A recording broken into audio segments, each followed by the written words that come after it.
Nasionalisme tidak mengenal oligarki. Nasionalisme tidak mengenal penjajahan. Penjajahan. Nasionalisme tidak mengenal diskriminasi. Nasionalisme tidak mengenal penindasan. Sebaliknya kan terjadi. Di negara yang memiliki nasionalisme terjadi oligarki, terjadi penjajahan, atau kalau dalam istilah neokolonialisme, neoimperialisme itu kan terjadi. Sebab nasionalismenya kan mati dalam fakta. Marilah kita bersama bangkit dan bersatu untuk kembali ke Pancasila. Marilah wujudkan cita-cita proklamasi. Bismillahirrahmanirrahim. Assalamualaikum warahmatullahi wabarakatuh. Salam Pancasila Progresif Revolusioner. Bung Apek Saiman, apa kabar Bung? Baik. Kembali ke dalam catatan Apek Saiman pada pertemuan kali ini mengenai nasionalisme yang akan kita bentar lagi akan merdeka ya. Benar, insya Allah merdeka ya Bang? Sepertinya gitu. 76 tahun Indonesia akan kembali memperingati hari kemerdekaan. 2 tahun ini kemerdekaan dalam situasi pandemi. Dan ada koreksi dari kita mengenai gagasan Trisakti Bung Karno, mandiri secara ekonomi, mandiri secara kebudayaan, dan juga mandiri secara politik. Menurut catatan Bung Apek Saiman, apa kita sudah mandiri, Bang? Ya, belum ya. Jadi bangsa ini butuh, sebenarnya harusnya sih sudah, karena mentalitas para pemimpin kita tidak pada orientasi kebangsaan, tidak memiliki nasionalisme, maka sampai 76 tahun kemerdekaan, Indonesia sebagai negara besar dan memiliki karakter tidak tampak menjadi satu kekuatan yang bisa mempengaruhi sebagaimana bangsa ini didirikan, diantaranya kan membangun kedamaian dunia. Dan di dalam negeri sendiri beberapa tujuan negara didirikan juga masih abstrak ya. Jadi korelasi 76 tahun kemerdekaan dengan kenyataan tidak sesuai dengan usia yang sudah berlangsung. Sudah berlangsung ya. Jadi masih memprihatinkan. Maka sangat diharapkan momentum 76 tahun kemerdekaan kita gemakan nasionalisme agar bangsa ini bangkit dan menjadi satu bangsa yang sesuai dengan para founding father, menjadi bangsa yang merdeka, berdaulat, dan mampu memberikan contoh pada dunia. Mampu memberikan contoh pada dunia. Berarti gagasan Soekarno mengenai Trisakti ini sebenarnya belum terwujud, Bung Apek ya? Ya belum lah, belum. Mengingat Bang, ada catatan kami mengenai gagasan Bung Karno yang bagaimana juga menjiwai bangsa Indonesia mandiri secara ekonomi. Dalam tahun 2020, menurut catatan ILO, itu pendapatan kita $2 sehari untuk 100 jiwa, Bang. Itu masih catatan kemiskinan menurut kita. Itu bagaimana dibilang mandiri ekonomi, sedangkan catatan kemiskinan itu masih ada, masih nampak. Bahkan juga kita ini didominasi sama pengusaha-pengusaha kecil. Pengusaha-pengusaha besar itu di luar dari itu. Bagaimana catatan-catatan tersebut? Ya memang itu kan bukan kemiskinan kalau saya lihat, bukan data kemiskinan Indonesia terjadi miskin, tapi dibuat miskin, dibuat miskin. Nah, akhirnya karena sama faktanya dibuat atau memang itu miskin, maka dia terhitung miskin. Misalkan tadi disebutkan angka kemiskinan tinggi, kan sebenarnya itu tidak perlu terjadi. Angka kemiskinan tinggi itu tidak terjadi bila pengelolaan penyelenggaraan negara itu sesuai dengan amanah. Artinya sesuai dengan amanah melindungi segenap tumpah darah, melindungi segenap rakyat Indonesia dengan kekuatan sumber daya alam yang dikelola kemudian didistribusikan kepada seluruh masyarakat. Kecuali sumber daya alam kita itu sangat minus. Nah, itu mungkin kemiskinan itu menjadi sesuai. Iya, makanya sumber daya alam kita besar. Ya. Itu hanya dikuasai 13%-nya Bang dari 87%. Nah, inilah nasionalisme mati maka melahirkan penjajahan. Nasionalisme mati maka melahirkan oligarki yang menguasai sekelompok orang, yang sedikit orang atas hajat hidup orang banyak. Jadi pentingnya nasionalisme itu, karena nasionalisme itu kan tanah air, dia dilahirkan. Dalam bahasa Latin itu kan dia dilahirkan. Dalam sebuah konsep kenegaraan dia paham kebangsaan. Nah, negara itu isinya nasionalisme. Tidak ada nasionalisme, maka tidak ada negara. Karena nasionalisme itu kan sejarah senasib, seperjuangan yang sama dalam rangka meningkatkan kesejahteraan, kecerdasan. Nah, itu kan nasionalisme. Cinta tanah air. Kemudian nasionalisme itu tidak mengenal kepentingan pribadi. Jadi kalau kita ukur tentang satu pemahaman nasionalisme yang Indonesia mengenal paham itu nasionalisme dengan pelaksanaan yang sekarang kan bertolak belakang. Nasionalisme tidak mengenal oligarki. Nasionalisme tidak mengenal penjajahan. Nasionalisme tidak mengenal diskriminasi. Nasionalisme tidak mengenal penindasan. Sebaliknya kan terjadi. Di negara yang memiliki nasionalisme terjadi oligarki, terjadi penjajahan, atau kalau dalam istilah neokolonialisme, neoimperialisme itu kan terjadi. Sebab nasionalismenya kan mati. Mati dalam fakta ya.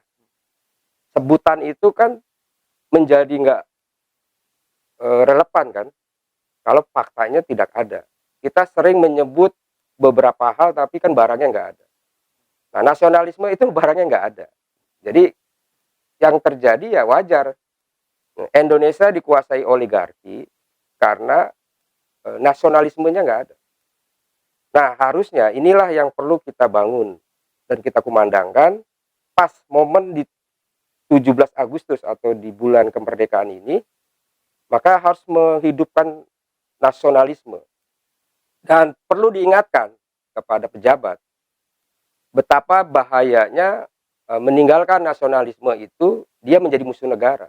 Meninggalkan nasionalisme itu iya, jangan sampai mungkin sudah terjadi itu pemerintah sesungguhnya musuh negara gitu. Itu karena nasionalismenya kan kita bisa buktiin siapa yang memiliki nasionalisme itu dia ditunjukkan oleh satu posisi di mana dia bersikap, bertindak, berpandangan adalah untuk melindungi kepentingan umum. Hajat hidup orang banyak. Nah, hajat hidup orang banyak. Nah itu Bang, mengenai hajat hidup orang banyak. Kebutuhan pangan kita itu bicara garam selalu impor. Itu kan sebenarnya kan hajat hidup masyarakat, kaum petani, kaum buruh ketika dibalik dengan impor gitu, tidak menyelesaikan solusi kan Bang sebenarnya. Saya melihat seluruhnya itu satu pengalihan isu dari sebuah agenda oligarki. Angka kemiskinan tinggi, Indonesia krisis keuangan, itu nggak ada itu. Memang barang goib semua. Tiba-tiba kemudian kita krisis gitu kan. Kemudian tiba-tiba kita jadi miskin. Kan harusnya dibalik bertanya.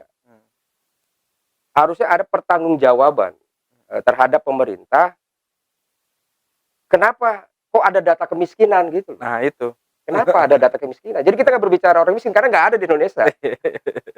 Ya berarti kalau ada data kemiskinan berarti ada orang miskin, berarti ada kejahatan dong. Jadi jangan tergiring kita dengan penjelasan angka kemiskinan, dia sudah melakukan eksploitasi, dia membodohi pula kan gitu. Jadi opini dan penjelasan dari pemerintah tentang kemiskinan, krisis itu sesungguhnya menutupi oligarki. Karena apa? Kalau terjadi misalkan ada kemiskinan, berarti terjadi kejahatan oleh pemerintah. Berarti gimana tolak ukurnya Bang? Kan tolak ukur seperti itu kan? Bicara mandiri ya, bicara data kemiskinan, bicara kemandirian ekonomi kan kayak gitu. Kan korelasinya seperti itu. Itu kan penggiringan opini. masyarakat kan tertekan, masyarakat kan nggak punya kekuatan, sehingga dia menerima saja. Nah, ini juga kesalahan terbesar dari kaum elit atau intelektual. Harusnya ada penjelasan seimbang dong. Sumber itu nggak bisa, sekalipun itu pemerintah. Iya, Di alam demokrasi itu semua punya hak sama berpendapat. benar. Jadi pemerintah menyampaikan pendapatnya. Dia bukan penguasa tunggal opini loh. Karena ini negara demokrasi. Kecuali nenek moyang mereka itu mendirikan negara ini. Nah, jadi ya terserah mereka gitu. Ini kan bukan kerajaan gitu. Iya. Tapi di zaman peradaban juga walaupun kerajaan sudah nggak relevan. Karena banyak negara-negara kerajaan juga sejahtera. Nah, itu menarik, Bang. Karena bicara kemandirian ya mengenai ekonomi, banyak pelaku-pelaku UKM ya kan, melalui sektor UMKM nih diberikan bantuan, jaminan dan sebagainya. Angka 40 juta kaum UKM pengusaha itu 40 juta kaum UKM kecil tuh. Tapi kita belum ke ranah kaum UKM menengah ke atas tuh masih jauh. Sebaiknya seperti apa, Bang, konsep Trisakti Bung Karno itu? Apa hanya menyasar untuk kaum UKM kecil? Ya, Trisakti itu kan sudah bagus. Berkepribadian dalam budaya, berdaulat dalam berpolitik, mandiri secara ekonomi. Iya, benar. Itu sangat ideal dalam satu konsep paham kebangsaan sebagai sistem operasional ya jelas. Nah, tinggal kan dirumuskan. Misal contoh, dalam sektor ekonomi. Kemudian negara bikin badan usaha milik negara, BUMN. Dia mengelola kepentingan banyak seperti air, pertanian, perkebunan, seluruhnya lah. Yang dikonsumsi untuk kebutuhan seluruh hak asasi manusia, maka badan usaha milik negara kan. Nah, badan usaha milik negara ini kan kemudian sirkulasinya kan memang dari rakyat juga dalam memberikan modal kan, karena disertai oleh penyertaan modal oleh APBN. Dia bekerja, kemudian dia kan memproduksi, dibuatlah beli oleh masyarakat. Nah, terus kenapa terjadi kemiskinan?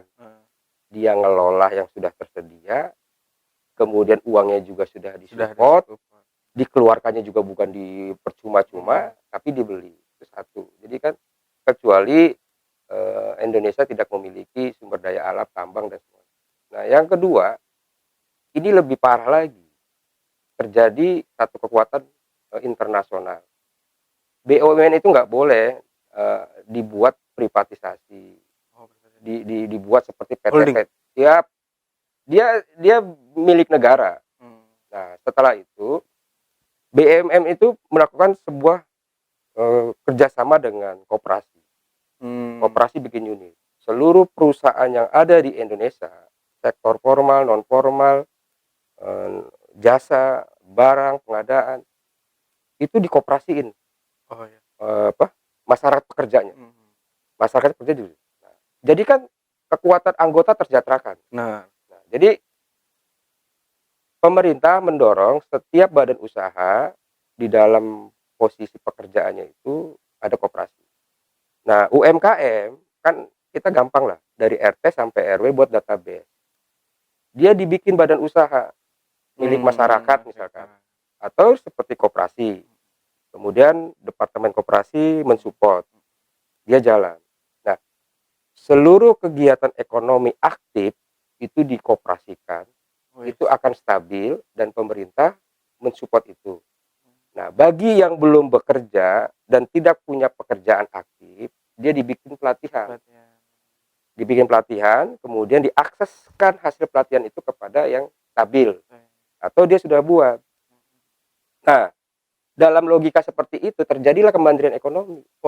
Karena badan usaha milik negara mengelola seluruhnya. Dari RT, RW dikelola semua itu. Yang mikro itu koperasi. Tapi koperasi juga dia bisa makro karena seluruh perusahaan kan ada pegawainya. Iya.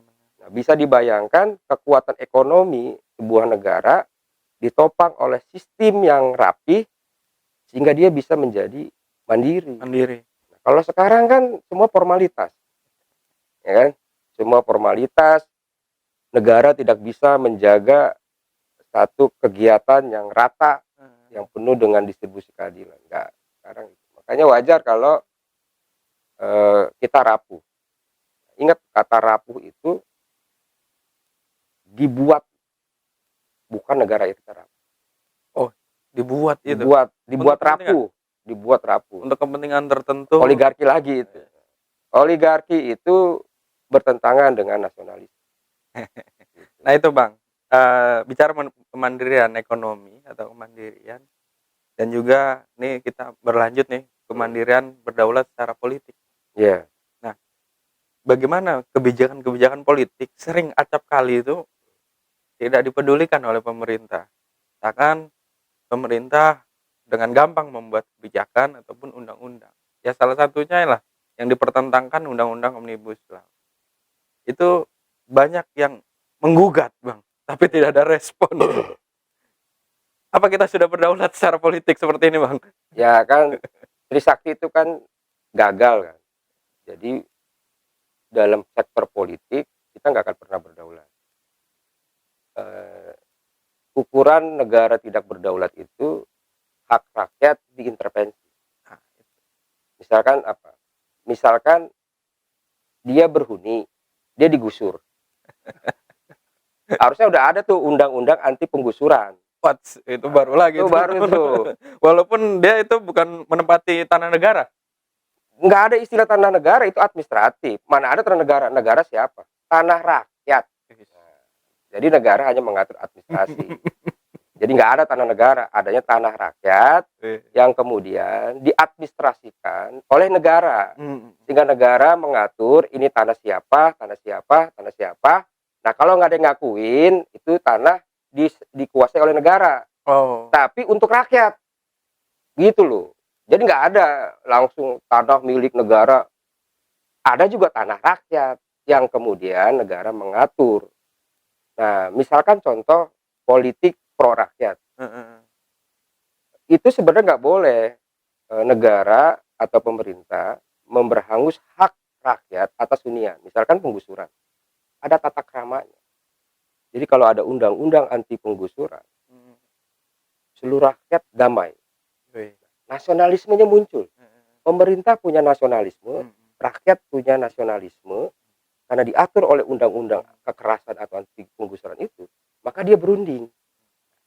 Jadi pendekatannya sudah goodwill ya, udah kebaikan. Tapi ini Bang, dalam masa pemerintahan Presiden Jokowi ini menerbitkan, saya tidak punya datanya, tapi sertifikat HGB, hak guna bangun maupun hak milik itu banyak Bang. Ya memang dia harus kunjungan, begitu, dia bukan itu sesuatu yang luar biasa. Itu bukan suatu yang luar biasa Bang. Telat itu juga masih setengah hati. Gratis loh Bang, gratis. Ya memang harus gratis. Apa yang bayar? Orang cuma kertas dicetak, Dan ditulis. prosesnya tuh cepat. Dengan rakyat dikuasai oleh negara kan. Jadi kan sertifikat hak atas tanah bagi setiap rakyat itu kan korelasi nyambung kan. Tidak ada tanah negara, ada tanah rakyat. Oleh karenanya negara harus mengeluarkan sertifikat. Jadi bukan sesuatu yang baru. Dalam sebuah konsep kedaulatan yang mestinya begitu. Nah begitu negara butuh, nah gitu loh. Rakyat seneng karena selama ini sudah dilindungi dengan cintanya kepada negara, dia ngikut atas kebijakan pemerintah yang sudah memang membela rakyat. Sehingga begitu nanti ada kebutuhan negara atas tanah, mesti rakyat menerima. Gitu loh. Jadi dia nggak a priori. Berarti berdaulat sendiri sebenarnya sudah dilakukan bicara hak tanah itu ya. Cuman secara politik ya Bang ya. Ya hampir rata-rata undang-undang kita itu pro kapitalis, termasuk Omnibus Law kan. Iya benar. Nah Omnibus Law itu ngapain coba? Apa ukuran? Ukuran dan hubungannya adanya Omnibus. Apa hubungannya? Nah itu Bang, masuk ya kebudayaan ya Bang ya. Karena menarik ya kalau kita bahas politik lebih lanjut, akan panjang juga. Menyangkut dengan berdaulat secara budaya itu juga kan tercermin secara kepribadian gitu. Gotong royong, semangat saling kebersamaan itu kan ada ya. Tuh. Tapi kan kita lihat bagaimana materialisme dan juga antar golongan itu semakin besar sekali acap kali di kehidupan kita Bang. Apa sebaiknya Bang? Pandangan Abang? Ya sekarang kita nggak pernah Apakah Pancasila masih masih relevan Bang di tengah guburan ya Pancasila globalisasi? sampai kapan juga relevan, tapi dia menjadi nggak rasional kan Iya. saat itu nggak teraplikasi gitu. Wes, ya kawan. Pancasila sebagai dasar negara, tapi nggak bisa diaplikasi berarti kan nggak rasional di negara kan.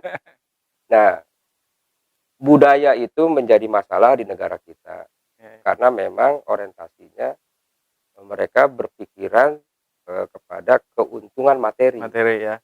Dan juga antar golongan itu sendiri ya. Nah itu Bang, kasih closing statement sedikit Bang mengenai apa gagasan Trisakti Bung Karno yang mengenai nasionalisme itu Bang. Mandiri secara ekonomi, secara kebudayaan maupun secara daulat secara politik. Karena pada prinsipnya penjajahan di atas dunia itu harus dihapuskan karena tidak sesuai dengan kepribadian manusia. Ya, Itu apa sudah? ya yang jelas momen Nah, 17 Agustus di tahun 76 ini kita harus membangun nasionalisme. Jadi kita gemakan nasionalisme untuk hidup kembali agar kemudian menyelamatkan satu perjalanan sejarah sesuai dengan cita-cita proklamasi. sip, mantap sekali Bung Apek Saiman pada kesempatan kali ini dia menguraikan bagaimana konsep gagasan dan juga perlu wujud aplikasi ya kan. Bagaimana bicara mandiri secara ekonomi dengan realitanya belum terbentuk. Bagaimana mandiri secara politik dengan realitanya juga kita lihat dan belum berdaulat. Ya, dalam pertemuan catatan Apek Saiman saat ini kita akhiri ya Bang ya. Ya, Terima kasih kepada Bung Apek Saiman. Salam Pancasila Progresif Revolusioner Bung Apek. ya. Assalamualaikum warahmatullahi wabarakatuh. Waalaikumsalam.